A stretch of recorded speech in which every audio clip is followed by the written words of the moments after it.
Bem-vindos a mais uma meditação diária, bem-vindos ao nosso canal da Igreja Sal da Graça, esse nosso ambiente de meditação da Palavra de Deus.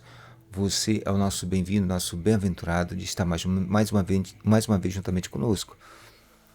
Pedro, o apóstolo, que era um pouco cabeça quente, aquele que disse que não negaria Jesus, que teve que encarar as 3 perguntas de Cristo, que sobrepuseram a sua negação, que ao ouvir por 3 vezes Cristo perguntar se ele o amava, esse mesmo Pedro, uma certa vez, disse o seguinte: para isso vocês foram chamados, pois também Cristo sofreu no lugar de vocês, deixando-lhes o exemplo, um exemplo para que sigam os seus passos.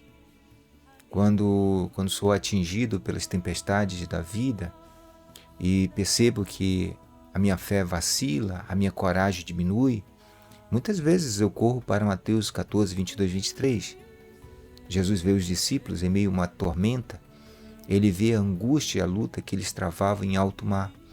São entre 3 e 6 horas da madrugada, hora de sono profundo, hora em que o tempo está muito frio, e com a tempestade o clima com toda certeza ficou ainda mais pior.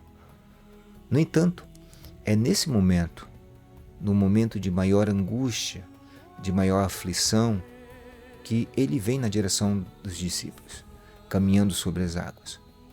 Para quem não consegue perceber a luz no fim do túnel, para todos os lados que possa olhar, a perspectiva sempre será a mesma: angústia, aflição, medo e terror.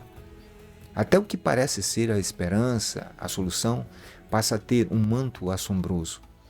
Os discípulos ficaram aterrados. É um fantasma, gritavam eles de tanto medo.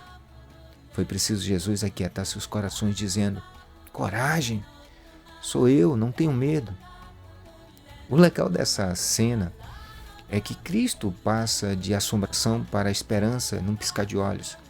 Mais do que isso, ele consegue por um momento chamar a atenção dos discípulos para a direção correta, ou seja, para ele. Os problemas que eles estavam enfrentando ficaram no segundo plano. A tempestade parecia que não existia mais, que o vento já não soprava, que o mar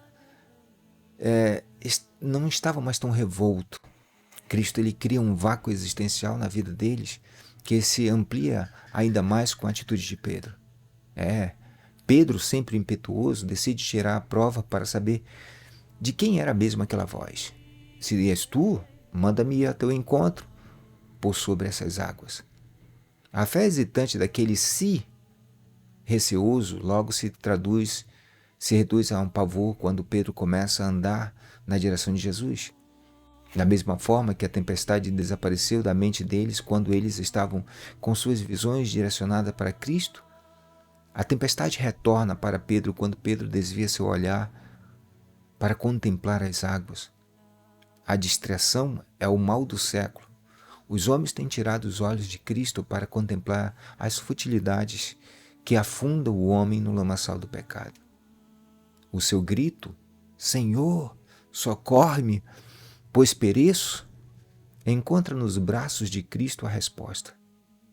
Homem de pequena fé, por que duvidaste?